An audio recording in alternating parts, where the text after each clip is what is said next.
बच्चों देखें 2013 में सारे इन्होंने क्वेश्चन ए लेवल से उठा के दिए थे। The temperature of a body at 100 degree centigrade is increase by del theta has measure on Celsius scale. How is this temperature change expressed on Kelvin scale. एक ऑप्शन था theta plus 373, theta plus 273, theta plus 100 theta, और एक था theta plus 212।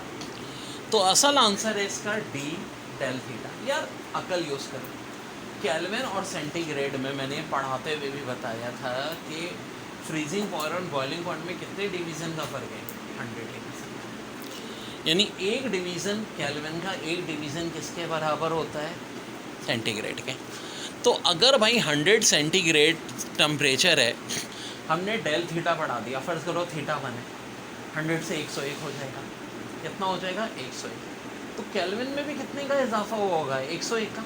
नहीं देखो ना, जिस वक्त सेंटीग्रेड 100 होगा, केल्विन होगा 373। हमने एक सेंटीग्रेड बढ़ाया तो उसमें भी एक सेंटीग्रेड बढ़ जाएगा, 374 हो जाएगा। फ़र्ज़ करो डेल थीटा होता 10, 100 में हमने 10 बढ़ाया 110, तो 373 में भी 10 बढ़ जाता, 373 से 383 हो जाता। यानी यहाँ 10 तो वहाँ 10, यानी डेल थीटा बढ़ने पे हमेशा डेल थीटा बढ़ेगा। बड़ा इंपॉर्टेंट और कॉन्सेप्चुअल तरीन सवाल था बच्चों, आंसर है डेल थीटा। बच्चों देखें 2013 में सारे इन्होंने क्वेश्चन ए लेवल से उठा के दिए थे। The temperature of a body at 100 degree centigrade is increase by del theta has measure on Celsius scale. How is this temperature change expressed on Kelvin scale. एक ऑप्शन था theta plus 373, theta plus 273, theta plus 100 theta, और एक था theta plus 212। तो असल answer है इसका D, del theta. यार अकल यूज़ करो। केल्विन और सेंटीग्रेड में मैंने पढ़ाते हुए भी बताया था कि फ्रीजिंग पॉइंट और बॉइलिंग पॉइंट में कितने डिवीज़न का फ़र्क है, 100 डिवीज़न। यानी एक डिवीज़न केल्विन का, एक डिवीज़न किसके बराबर होता है, सेंटीग्रेड के। तो अगर भाई 100 सेंटीग्रेड टेम्परेचर है, हमने डेल थीटा बढ़ा दिया, फ़र्ज़ करो थीटा 1 है, 100 से 101 हो जाएगा। कितना हो जाएगा, 101। तो केल्विन में भी कितने का इजाफा हुआ होगा, 101 का। नहीं देखो ना, जिस वक्त सेंटीग्रेड 100 होगा, केल्विन होगा 373। हमने एक सेंटीग्रेड बढ़ाया तो उसमें भी एक सेंटीग्रेड बढ़ जाएगा, 374 हो जाएगा। फ़र्ज़ करो डेल थीटा होता 10, 100 में हमने 10 बढ़ाया 110, तो 373 में भी 10 बढ़ जाता, 373 से 383 हो जाता। यानी यहाँ 10 तो वहाँ 10, यानी डेल थीटा बढ़ने पे हमेशा डेल थीटा बढ़ेगा।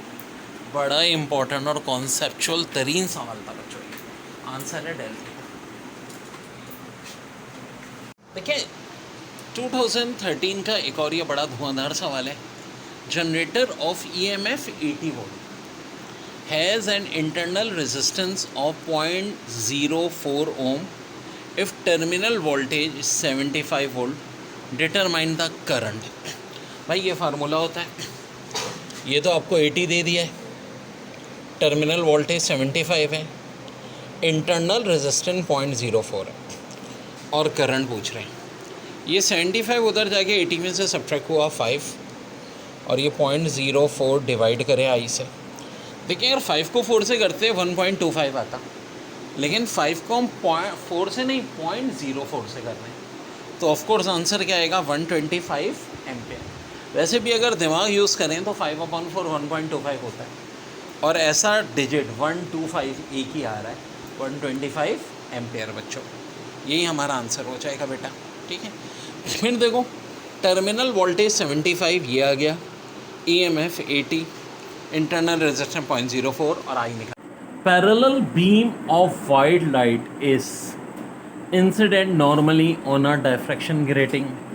It is noted that second order and third order partially overlap, which wavelength at the third order spectrum appears at the same angle, has wavelength as 6000 nanometer in the second order spectrum, एक option है 300 nanometre, 400 nanometre, 500 nanometre, 600, 900। देखो ये basically 2013 में इन्होंने ज़्यादातर जो है ना ए लेवल के क्वेश्चन उठाए थे, और ये भी ए लेवल का ही है। पहले जो बात हो रही है सेकंड ऑर्डर और थर्ड ऑर्डर कह रहे हैं पार्शियली ओवरलैप हो रहे हैं, तो थर्ड ऑर्डर की वेवलेंथ पूछ रहे हैं, ठीक है, जिसका एंगल सेम है और उससे जिसकी लेंथ 600 नैनोमीटर है और सेकंड ऑर्डर स्पेक्ट्रम है। बेटा एक मैजिकल ट्रिक बताता हूँ तुम लोगों को इस टाइप के क्वेश्चन की। पहली की वेवलेंथ और पहले का ऑर्डर,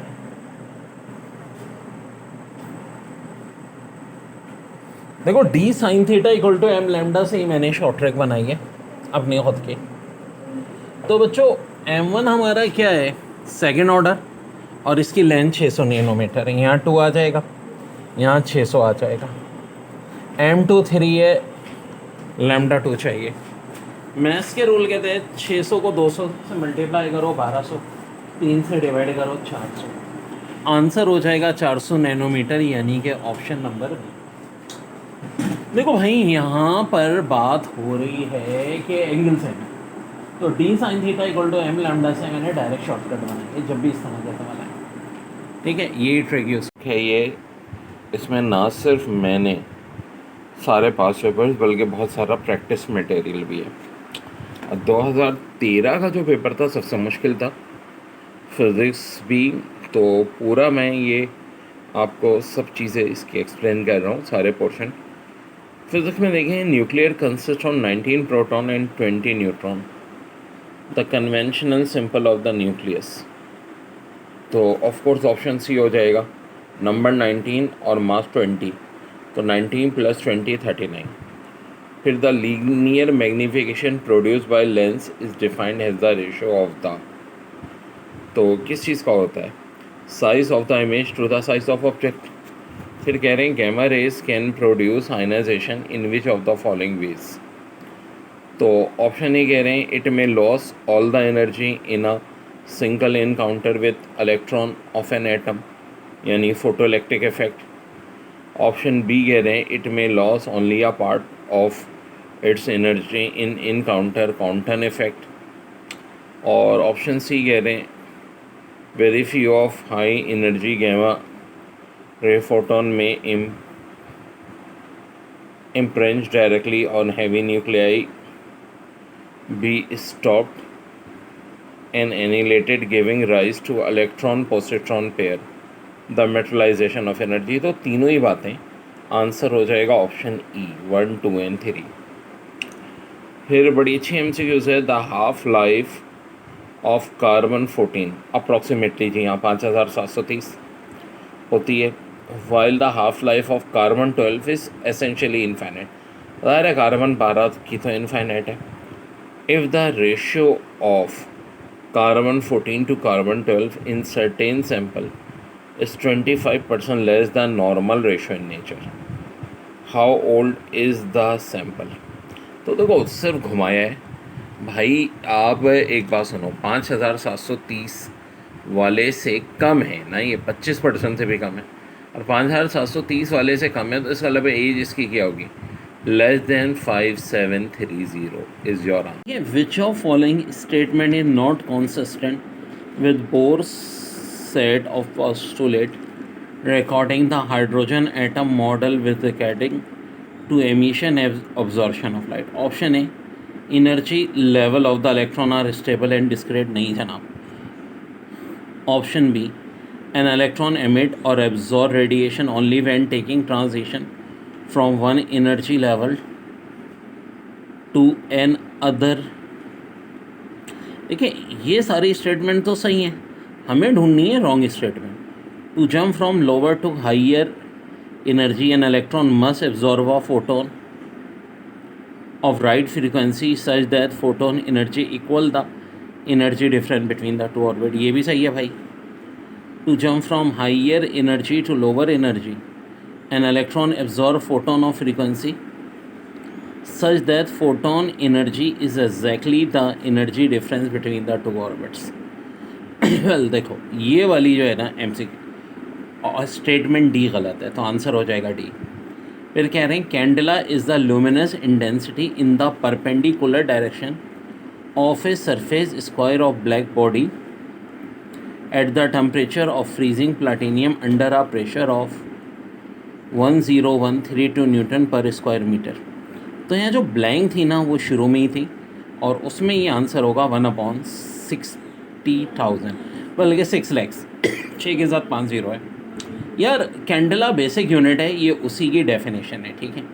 ये बेसिकली क्या है, कैंडेला की बेसिक डेफिनेशन बच्चों। Work done in moving an object along a straight line from 3,2, -1 to 2, -1, force in a force field which is given by F equal to 4i - 3j + 2k। ये देखो यार, ये आई जे के, ये आई जे के, हमेशा डिस्प्लेसमेंट सब्ट्रैक्ट होगा, और ये मैंने करके दिखाया हुआ है। 2 में से 3 -i, -1 में से 2 माइनस किया -3j, 4 में से -1 किया +5k।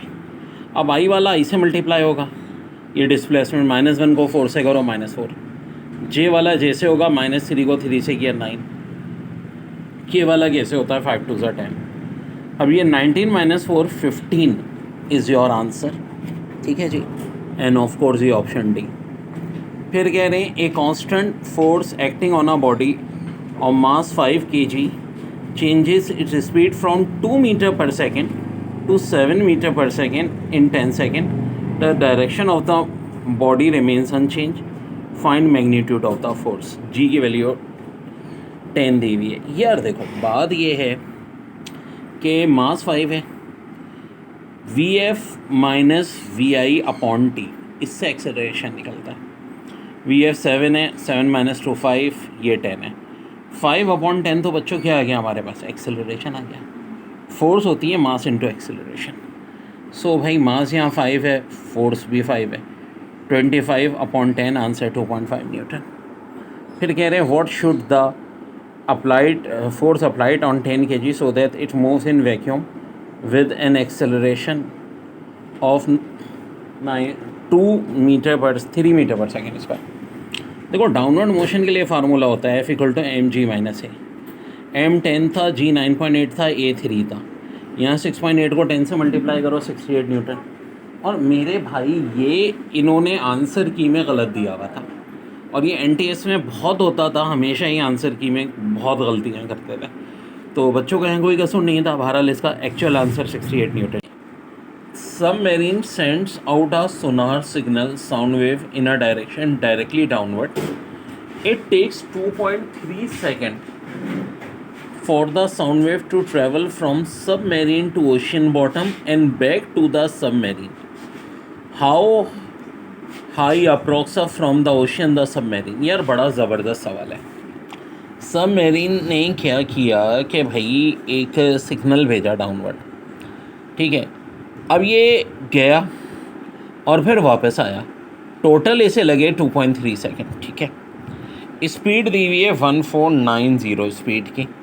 तो कह रहे हैं यहाँ से यहाँ तक का डिस्टेंस यानी हाइट कितनी है। तो देखो 2.3 सेकेंड तो टोटल टाइम हुआ आने और जाने का, तो टाइम हम क्या लेंगे 2.3 का हाफ, ठीक है। 2.3 का हाफ ऑफ कोर्स 1.15 होता है। मल्टीप्लाई करना है इसको किससे, 1490 से। सिंपल था formula, distance equal to velocity into time. अब देखो 1.15 को मल्टीप्लाई करना है 1490 से, 1490 अप्रॉक्सीमेटली 1500, तो आंसर 1500 से जस्ट अबव होना चाहिए। एक है 1700, एक है 3000, एक है 5000, एक है 9000। साफ दिख रहा है कौन सा होगा, 1700 मीटर। मैंने फिर कहा हमेशा ऑप्शन ऐसे देते हैं कि आप ऑप्शंस की मदद से कर सको।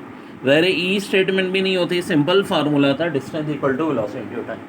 और बच्चों 2013 में ये क्वेश्चन भी मैंने अपने स्टूडेंट्स को कराया था, माशाल्लाह पूरा गैस हमारा लगा था, हालांकि बड़ा टेढ़ा पेपर आया था, लेकिन हमारा गैस पेपर हेजिटेड।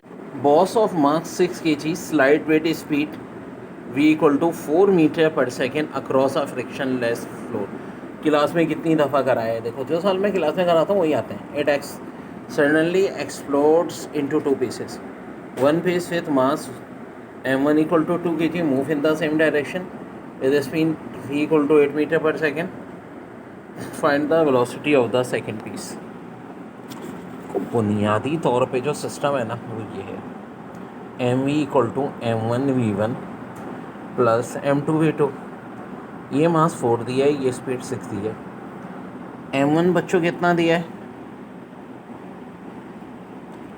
2 kg, और v1 कितनी है, 8, प्लस v2 चाहिए। m2 कितना होगा, 6 kg के मास से एक 2 kg का पीस अलग हुआ तो होगा 4।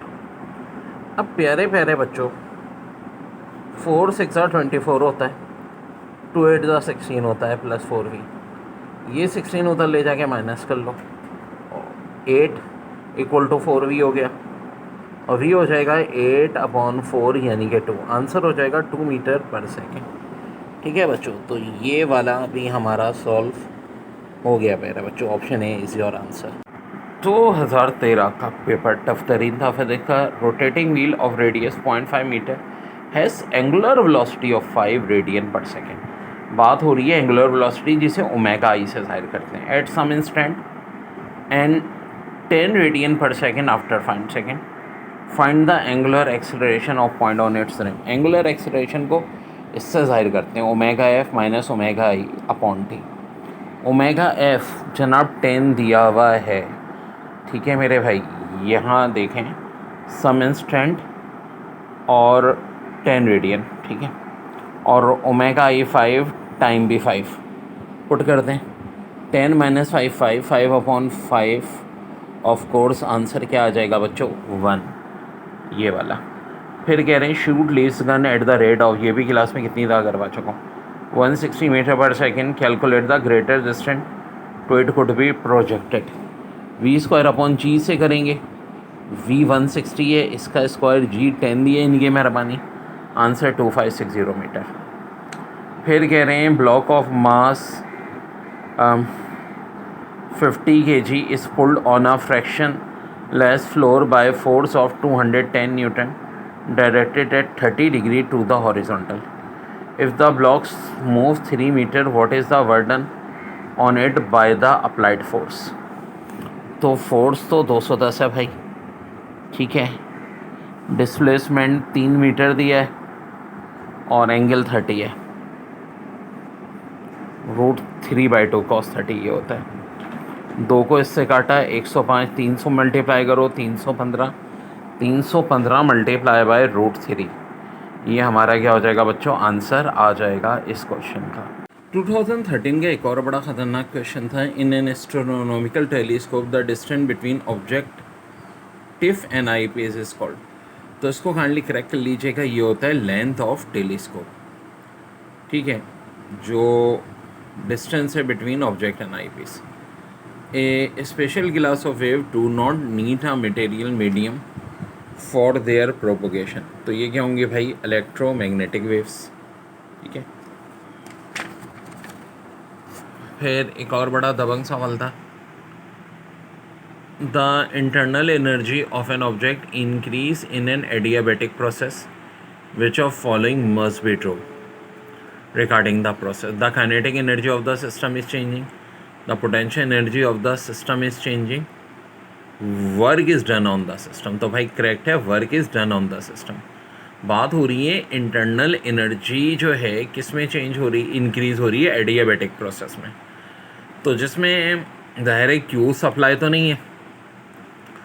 तो अगर इंटरनल एनर्जी इंक्रीज़ हो रही है तो इसका मतलब है work done on the system होगा। करेक्ट आंसर होगा ऑप्शन सी। MD कैट 2013 का पेपर था, टोटली मैजिक ट्रिक्स पे ही था। 2 blocks n x and y of masses m and 2m respectively are accelerated along a smooth horizontal surface by force applied to the block x has shown in the diagram। जनाब ये diagram में show कर रहे हैं, ठीक है। What is the force magnitude of the force exerted by y on block x during this acceleration। यार simple सी बात है, फोर्स का फार्मूला होता है F = m। इसका मास m है, इसका मास 2m है। 2m मास किसका है, y पार्टिकल का। तो देखो 1 और 2 मिलके कितने यूनिट हो गए, 3 यूनिट। जिसका मास ज़्यादा है ना वो उतने ही यूनिट फोर्स यहाँ पे एक्सेस करेगा। तो y जो है पार्टिकल कितनी फोर्स एक्सेस करेगा, 2/3f। x का पूछा नहीं, अगर x का पूछे जाते तो चूँकि x का मास 1 है हम कहते हैं 1/3f। ठीक है जी, बहुत टेक्निकल सवाल, सबसे ख़तरनाक। 2 सवाल थे, एक ये हो गया। दूसरा देखो ये वाले डायग्राम जो दी थी, an electric heater can be represented as 2 resistors of resistance of R1 and R2 and 2 switches S1 and S2. The resistance R2 is greater than that of R1. अच्छा, ये जो रेजिस्टेंस है R2, ठीक है, ये भाई ग्रेटर है, किससे ग्रेटर है, R1 से। एक बात तो ये दी हुई है। अब पूछ ये रहे हैं कि एक जगह में मैक्सिमम पावर लाने के लिए हम जो हैं can be close so that हेली heater produce the maximum possible power and minimum non zero power. Non zero power का मतलब क्या होगा, ज़ीरो ना हो, लाइक 1 लाइक 2, ज़ीरो ना हो। तो देखो बच्चों, एक बात याद रखो, जब भी मैक्सिमम पावर चाहिए होगी रेजिस्टेंस कम रखेंगे, क्योंकि पावर डायरेक्टली प्रोपोर्शनल किसके होती है, रेजिस्टेंस के। तो जब भी हमें मैक्सिमम पावर चाहिए होगी तो रखो रेजिस्टेंस क्या करना चाहेंगे, मिनिमम। और रेजिस्टेंस मिनिमम कब होगी, जब दोनों स्विचेस क्लोज हो जाएं, S1 भी और S2 भी। S1 का भी रास्ता रोक दो और S2 का रास्ता भी रोक दो। तो ये बात तो तय है कि जो मैक्सिमम होगी वो S1 एंड S2 होगी। अब आ जाओ मिनिमम पे। मैंने अभी कहा पावर डायरेक्टली इन्वर्सली प्रोपोर्शनल होती है रेजिस्टेंस के। तो मेरे भाई मिनिमम कब होगी, जब रेजिस्टेंस मैक्सिमम होगी।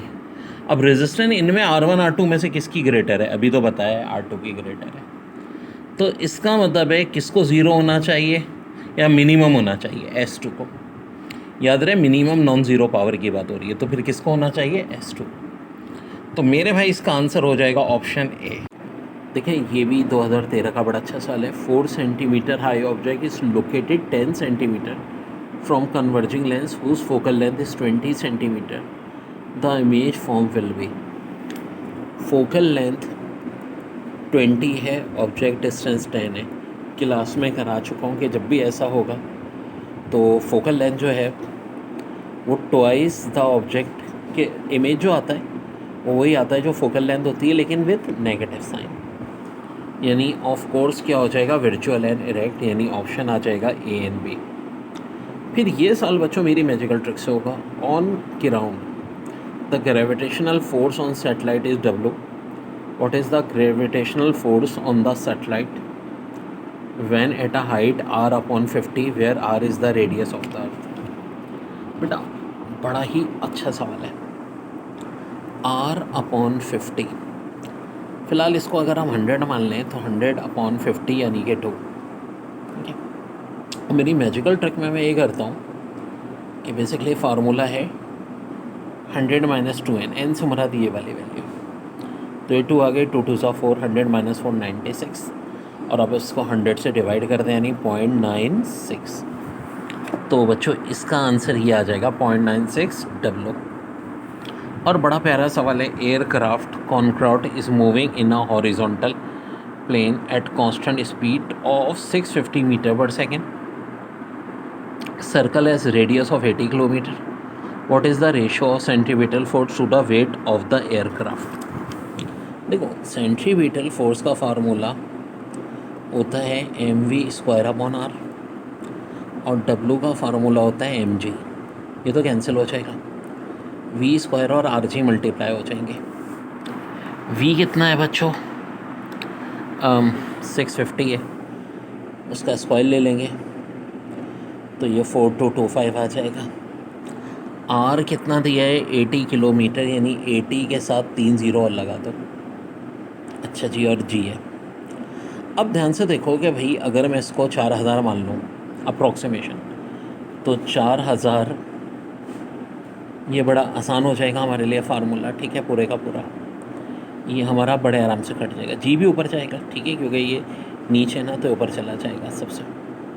अब बच्चों ये जो हमारे पास कटिंग की वैल्यू, ये आंसर कुछ 0.5 के आसपास आएगा। अब मैं देखूंगा ऑप्शन में कौन सा ऑप्शन है। ये तो बहुत बड़ा है, 10 की पावर 4 1.952, यही मेरा आंसर हो जाएगा। देखिए 2013 का एक और ये बड़ा धुआंधार सवाल है। Generator of EMF 80 volt has an internal resistance of 0.04 ohm if terminal voltage 75 volt, determine the current. भाई ये फार्मूला होता है, ये तो आपको 80 दे दिया है, टर्मिनल वोल्टेज 75 है, इंटरनल रेजिस्टेंस 0.04 है और करंट पूछ रहे हैं। ये 75 उधर जाके 80 में से सब्ट्रैक्ट हुआ 5 और ये 0.04 डिवाइड करे आई से। देखिए यार 5 को 4 से करते 1.25 आता, लेकिन 5 को हम 4 से नहीं 0.04 से कर रहे हैं, तो ऑफकोर्स आंसर क्या आएगा 125 एम्पेयर। वैसे भी अगर दिमाग यूज़ करें तो 5/4 1.25 होता है, और ऐसा डिजिट 125 एक ही आ रहा है, 125 एम्पेयर बच्चों। यही हमारा आंसर हो जाएगा बेटा, ठीक है। फिर देखो टर्मिनल वोल्टेज 75 ये आ गया, EMF 80, इंटरनल रेजिस्टेंस 0.04 और आई निकल